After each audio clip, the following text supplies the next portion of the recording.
Have you ever been publicly humiliated by someone rude and didn't know how to respond? Maybe they insulted you in front of others. Maybe they laughed at you. Maybe they made you feel small. But here's the truth they'll never tell you. You don't need to clap back to earn respect. You need to rise up so quietly, so powerfully, that they regret ever messing with you. In this video, I'm going to give you brutally honest ways to gain respect after being humiliated.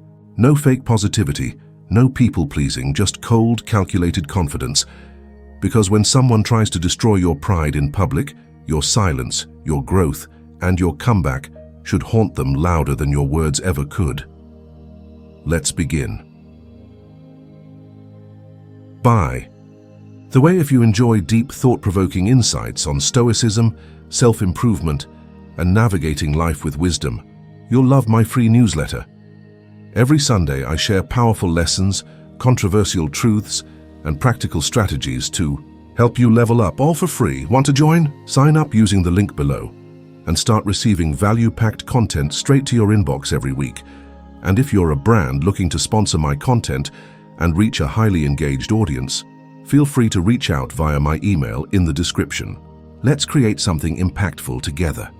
1. Let your results slap them in the face. Let me take you back to a moment I'll never forget.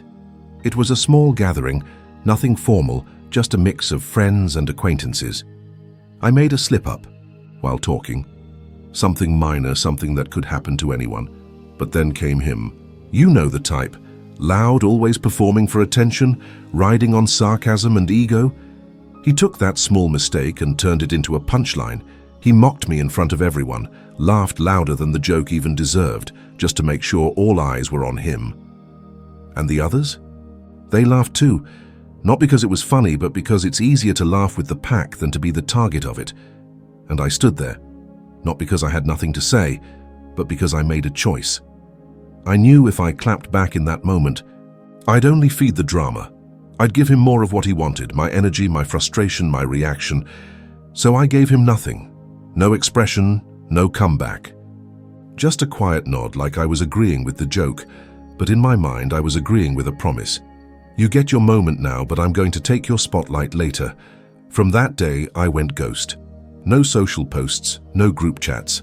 I stopped trying to prove myself with words and started building my proof through action. I leveled up in silence. I woke up earlier, hit the gym harder, read more, tackled things I'd been procrastinating on for months, cut off distractions, and distanced myself from people who laughed. I started investing in myself, like my pride depended on it, because it did. It wasn't just revenge, it was redemption. And every day I grew, I imagined their faces seeing me later, thriving, evolving, winning. I visualized it like a movie scene. 6 months passed. I was in a completely different headspace. I felt sharper, fitter, and more focused than I'd ever been. Then guess who DMs me? Yep, the same guy who tried to humiliate me. But this time, he wasn't laughing. He was asking for advice, how to grow a brand, how to get disciplined, how I got ahead so fast. And in that moment, I realized I won. Not because I replied, not because I helped, but because I didn't need to reply. My results were loud enough, and that's the controversial truth no one tells you. Clapping back with insults is loud and short-lived, but clapping back with results, that's silent, powerful, and humiliating on a whole other level. You see, when someone publicly disrespects you, they want attention. Don't give it to them. Give them outcomes instead. Let them watch you grow into someone they can't reach, can't joke about, and definitely can't compete with. Let your transformation speak so loudly their joke feels like ancient history. Let your discipline make their laziness embarrassing.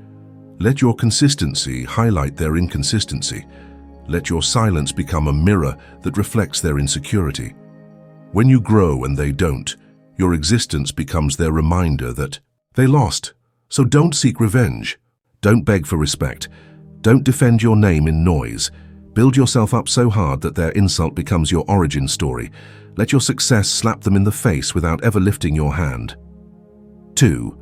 Publicly ignore them. There are few moves more powerful than pretending someone doesn't exist, especially when they expect you to give them attention. Let me be brutally honest. The people who humiliate you in public aren't just being rude, they're making a power play. They want a reaction, anger, tears, embarrassment, because that reaction validates their ego. But here's where you flip the script. You don't react, you don't speak, you don't even look their way. You ignore them publicly, coldly, like they're air. Let me tell you a story. There was a guy I used to hang around, loud, smug, always trying to one-up people in public. One day he called me out in front of others, joking about something personal I told him in confidence. Everyone laughed. I didn't. I just stared at him with a blank face, didn't argue, didn't defend myself, didn't even blink. But from that day on, he was cut off. No eye contact, no head nods, no conversations. Just a cold void between us. Months passed. I worked on myself. I got stronger, sharper, more focused. People started noticing the difference in me. I wasn't playing social games anymore. I had boundaries. Then it happened. At a gathering, this same guy walks up to me in front of others and says, "Hey bro, we good now?" I looked at him, said nothing, and walked right past him. Not a glance, not a smirk, just silence. And in that moment, in front of everyone, he looked tiny. Because I did what he couldn't, I kept my power. Now, here's the truth. People say, be the bigger person. But being the bigger person doesn't mean being available to people who disrespected you. It means knowing your value and deciding who no longer gets access. You don't have to forgive disrespect just because it's uncomfortable to ignore it. And no, you don't need a fake peace to look mature. Maturity isn't politeness. Maturity is control. Control over your energy, control over who you acknowledge, control over who you let into your space. Here's why publicly ignoring someone works. It starves their ego. They expected drama. You gave them nothing. It shocks the crowd. People expect noise. You give them silence. And silence is powerful. It flips the power dynamic. They thought they embarrassed you, but now they're the ones standing alone, invisible to the person they tried to humiliate. The best part? You didn't have to shout. You didn't have to insult. You didn't even have to explain. You showed the world that this person means nothing to you. And nothing cuts deeper than that. Because at the end of the day, respect isn't won by clapping back. It's won by refusing to acknowledge people who don't deserve your time. That's how kings move. That's how bosses operate. They don't argue. They don't beg. They exclude. So when someone disrespects you publicly and later tries to act like nothing happened, don't meet them halfway. Don't fake a smile. Don't play nice. Publicly ignore them. Let the silence echo louder than any comeback ever could. Let them stand in a room full of people and realize that you've outgrown them, that they're no longer in your circle, that they've been demoted to a stranger. And everyone watching, they'll respect you more. Not because you said something clever, but because you said nothing at all. 3. Speak once and never again. Say it once, clearly, confidently, and then shut the door. Let them live in the echo. Let me tell you something most people won't admit. The moment you start over-explaining yourself to someone who has already disrespected you, you've already lost. Because what they're really after isn't clarity. It's control. They want you to chase their approval, feel desperate to be understood, and need their permission to defend your name. But when you speak once, without anger, without weakness, and never again, you shake the room. Years ago, I worked with someone who acted like he owned the place. He was charming when he needed to be, but behind closed doors he was manipulative. One day, during a team meeting, he took a cheap shot at me. Public, blatant, and designed to humiliate. Everyone turned to look at me, waiting for a reaction. I said one line, calm and cold, "Director, if you really believe that, then I've clearly overestimated your integrity." That was it. No raised voice, no emotion, just truth. Then I leaned back, folded my arms, and let the silence burn through the room. He chuckled nervously, tried to shift the blame, and even looked around for support, but the damage was done. I never spoke on it again, never confronted him, never gave him the energy. And guess what? That moment became the only thing people remembered, not his insult, but my restraint. Here's why speaking once and never again is so powerful. It makes your words unforgettable. People are used to noise, repetition, and pleading. When you speak only once, it hits harder. It becomes a statement, not a debate. It also shows unshakable confidence. When you don't feel the need to defend yourself multiple times, it tells the world one thing: you know who you are and you're not here to prove it. Finally, it exposes the other person's insecurity. When you stop responding, they start unraveling, digging their own grave, trying to regain control. And you're already 10 steps ahead. Here's the controversial truth. You don't owe your truth to people who twisted it the first time. You don't owe a clarification. You don't owe them your voice. You owe yourself peace. Let people talk. Let them misunderstand you. Let them make their assumptions, because if they were worth your energy, they wouldn't have tried to embarrass you in the first place. Here's what you do. Speak once, not out of rage, but out of power. Be sharp, be clear, not petty. Then leave them with nothing but your silence. That silence, that's your armor. It's your signal that you're done playing their game. And trust me, nothing haunts a disrespectful person more than knowing they no longer have access to your attention. You know what weak people do? They write long texts trying to explain themselves to people who don't care. They post vague statuses. They beg mutual friends to clear things up. But the strongest people? They speak once and let everyone else scramble to understand them. That's not ego. That's self-respect. You're not just protecting your peace, you're commanding it. So next time someone humiliates you publicly or questions your character, don't bark. Don't plead. Don't overshare. Say your truth once, with backbone, with fire. Then let them drown in their own noise. Because real strength isn't loud. It doesn't argue. Real strength says what it needs to, once and never again. 4. Use humor as a dagger. Let's get something straight. If someone humiliates you in front of others, the worst thing you can do is get emotional.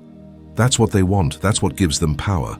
They want to see you flinch, break, defend, or collapse. But there's one response that flips the script entirely.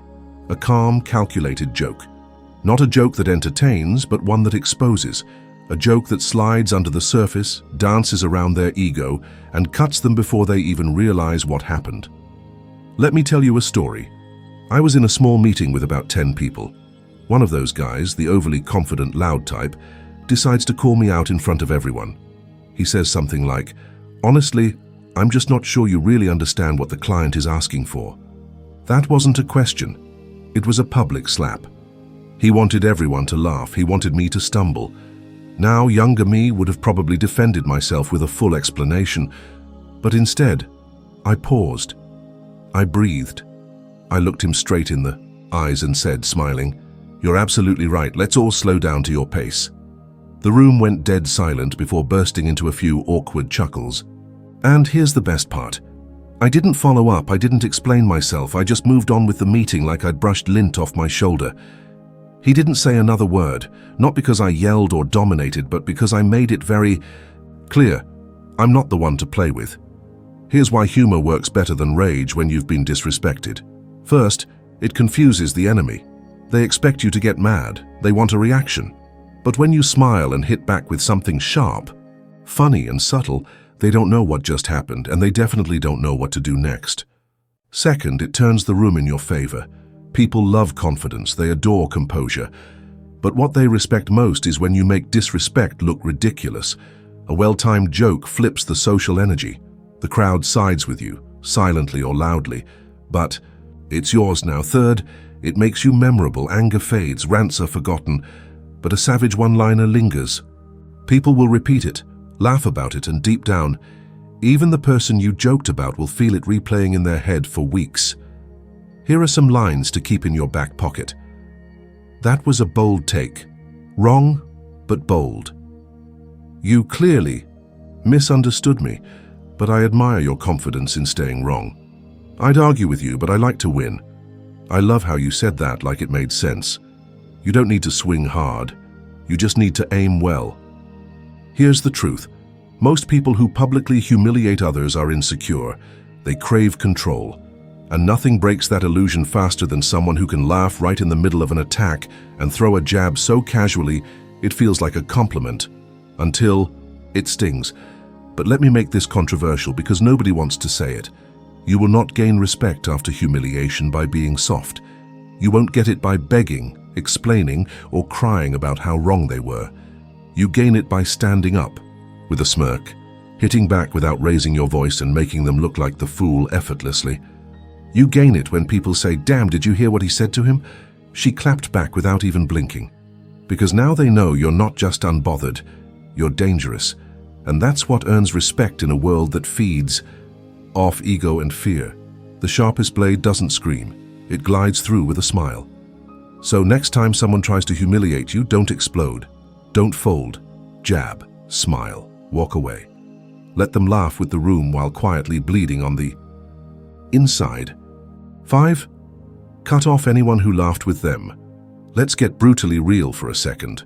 When someone humiliates you publicly, the first person you look at is the one who did it. But the second is the one who laughed, the one who smirked, the one who stayed quiet even though they know you, those who chose comfort over character. Those people are worse than the one who disrespected you. Why? Because disrespect from an enemy is expected.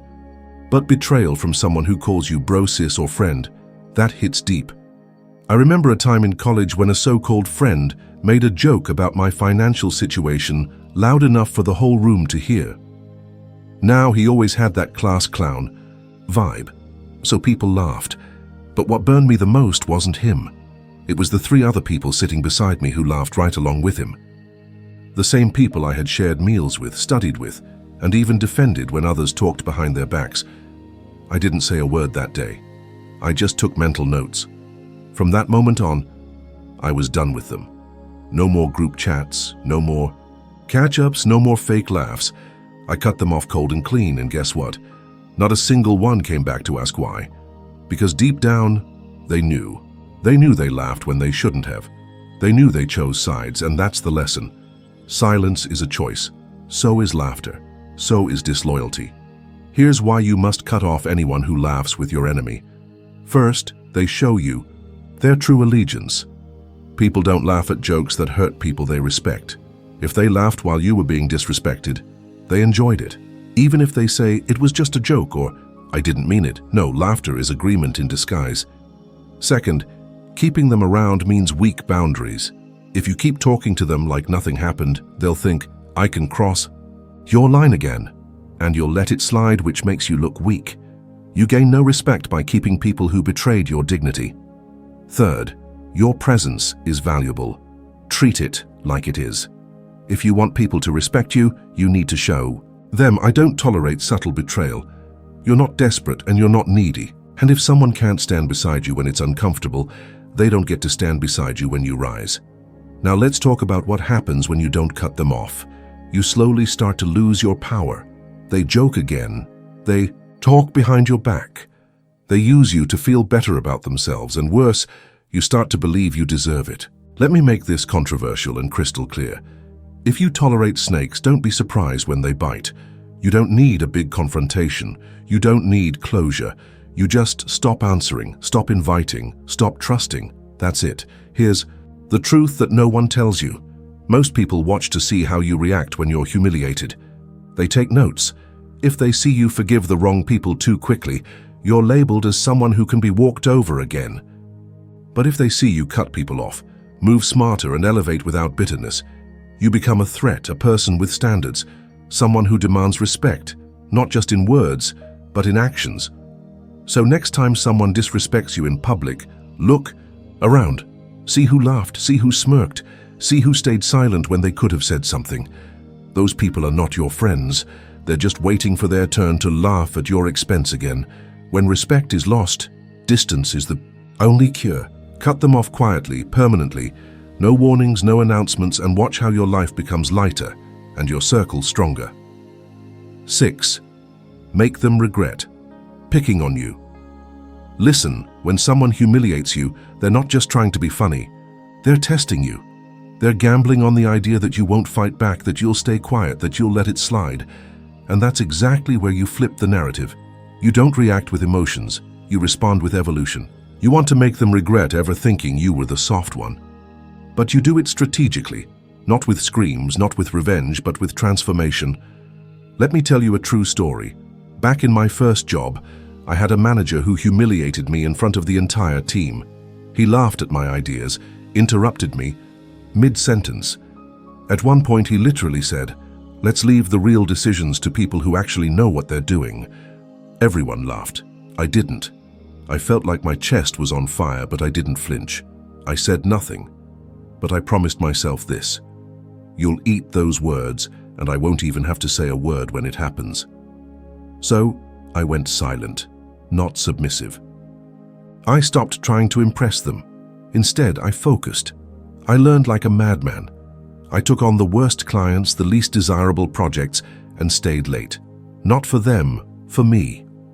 And 3 months later, I closed a deal that literally saved the company's quarter. Guess who had to stand in front of everyone and give me credit? Yeah, him. He didn't look me in the eye once because deep down he knew. He gave the mic to the wrong person that day. Here's how you make them regret ever picking on you. First, become the person they said you'd never be. The fastest way to silence a critic is to embody everything they said you couldn't. They called you dumb. Outlearn them. They mocked your ideas. Outbuild them. They laughed at your dreams. Outlive them. Let their insult be the fuel, not the wound. Second, build in silence. Come back in power. Don't go around telling everyone your comeback plan. That's just noise. Move quietly, show results. By the time they realize you've leveled up, it's too late for them to undo the damage they caused. Third, don't block them. Let them watch. The best revenge isn't served cold. It's served on a glowing screen where they see you winning. They should scroll through your progress. They should hear people mention your name with respect. Let your success become their personal punishment. Let's be controversial. Some people will tell you to forgive and forget. Forgive? Sure, but never forget. Why? Because pain has a memory. And when you use that memory correctly, it doesn't become trauma. It becomes motivation. They picked on you at your weakest. Let them see you now at your most powerful. And no, you don't need to humiliate them back. You don't need a confrontation. The best regret they'll feel is seeing you become everything they tried to suppress. Here's the cold truth. Nobody regrets picking on the person who stays quiet and disappears, but they regret underestimating the one who rises silently, walks back into the room unrecognizable, and commands every eye in the building without even trying. That's the version of you they won't see coming, and when they do, it'll be too late. 7. Stand on your standards. Let's get one thing straight. When someone humiliates you publicly, they're testing your self-worth. They're trying to see how much disrespect you'll tolerate before you do something about it. And how you respond says everything, not just to them, but to everyone watching. This is where your standards come in, not the ones you talk about, but the ones you enforce, the invisible lines that say, this is what I accept, this is what I don't. And if you cross this line, you're gone. No explanation necessary. Here's a personal story. I used to have a friend who constantly made these jokes that were just insults with a smile. He'd make comments about my appearance, my family, even my relationships, always followed by, "Relax, I'm just kidding." One day, in front of a group, he joked about something personal, something I had told him in private. People laughed. I didn't. I looked at him and said, "Rye, that's the last time you'll ever get to speak to me like that." He laughed, thinking I was bluffing. I wasn't. I didn't shout, I didn't explain, I just cut the cord. No texts, no calls, no interactions. Done. And guess what happened?